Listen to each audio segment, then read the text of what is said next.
This is a pretty good one, actually, for those who aren't here. Seat time is number of hours you guys are sitting down in front of us, or with us together. It means something on the state. And apparently what they've done is they've looked at the days and they said, oh, you have MLK Day off, and you have Veterans Day. Veterans Day off, and you have Thanksgiving, and they've added those days up, and they said, oh, that's too much time off. So they're going to give you that time back by adding 10 minutes on each of your classes. And I said, that's great. Also give us the funding to build all the buildings we're going to need, because I can't haul this crap around in 5 minutes. Right. It takes me 15 minutes to actually get to my classes, set stuff up. And I mean, I teach in multiple issues.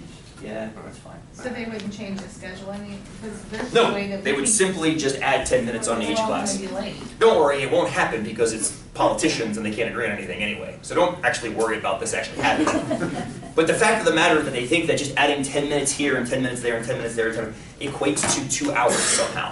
It's the most amazingly idiotic thing I've heard, and I hear it over and over again in the education cycles. Oh, we'll just add 20 more minutes on here. That's meaningless. What's meaningful is a 2-hour block of time, like the one we have, interrupted by the necessary break to kick you the hell out of here to give you some air and water and come back, of like uninterrupted kind of discussion and conversation and discovery. You can't just add 10 minutes on it. Like that's the same as, you know, 10 10-minute cycles is the same as one 100-minute cycle. That's BS. It's ridiculous. So, but to a politician's mind, that's exactly the same thing because it satisfies a checkbox of hours. So the same thing's happening on the East Coast right now, which is just, pay attention to that kind of stuff.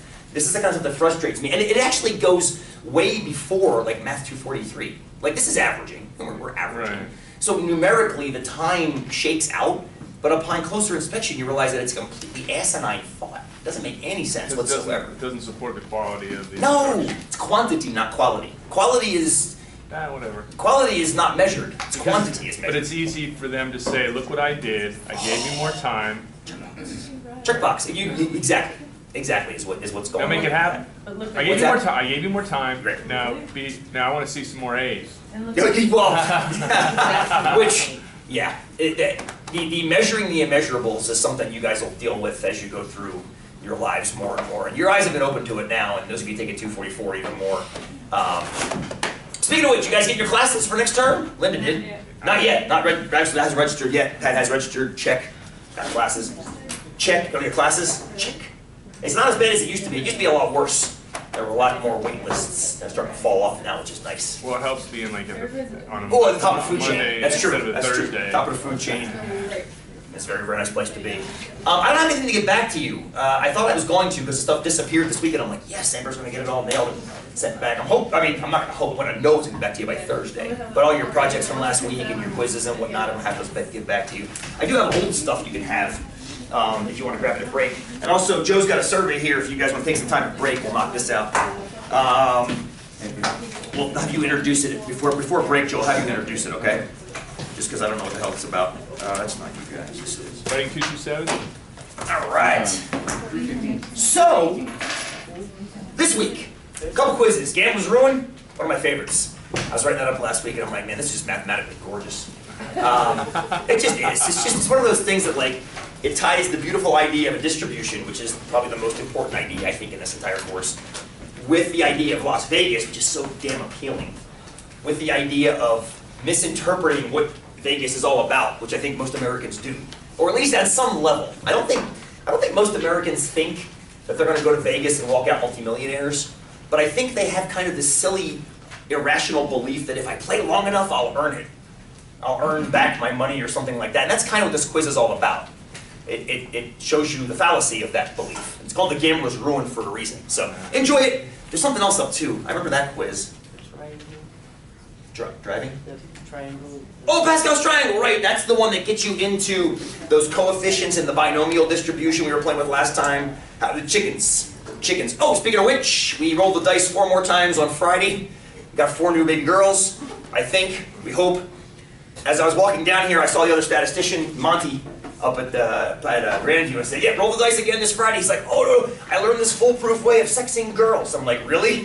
Foolproof? He's like, yeah. You grab them by the feet. When they're chicks, Dales, two Dales, grab them by the feet, hold them upside down. If they just kind of sit there, like doves or like little babies, they're girls. But if they try to whip up and peck you on the finger, they're boys. And we'll try it when I go home. I know I've had one on her back already. I was petting her one on her belly.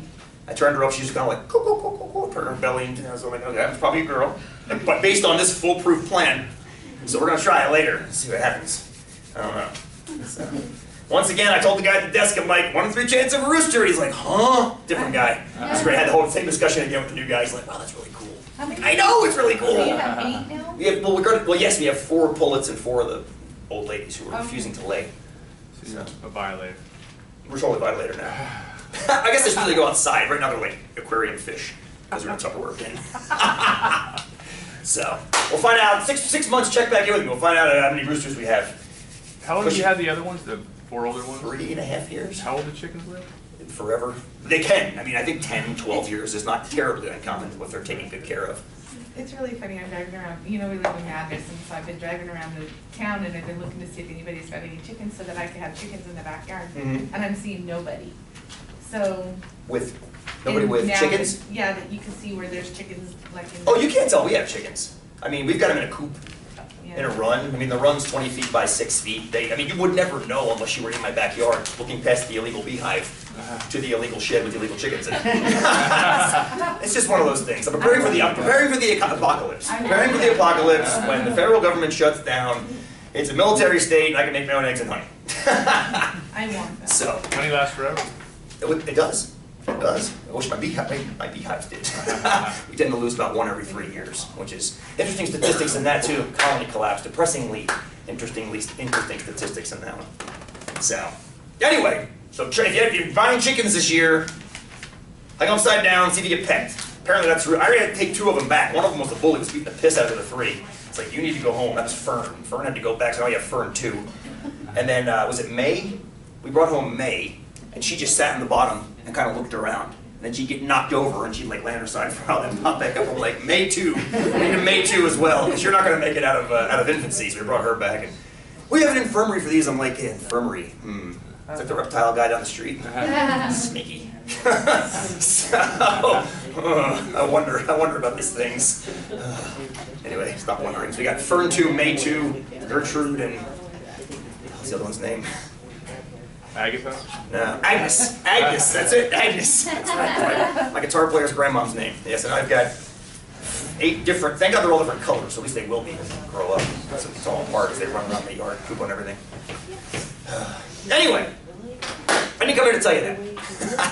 But anyway, you check your chickens. Anybody get chickens over the weekend or the past couple weeks? Anybody planning on it? Spread the word. I want to see if this is actually foolproof. I'm curious now. Let's see. Well, I'm going to go back into the store, like pick them all up and hold them all and see if it works at the 90%. I'd be curious. Anyway, this week's quiz, Pascal's Gambler's Ruin. Was there a third one too? Yeah. There's a third one too? So Pascal's Gambler's Ruin. More probabilities with an extraordinarily useful twist.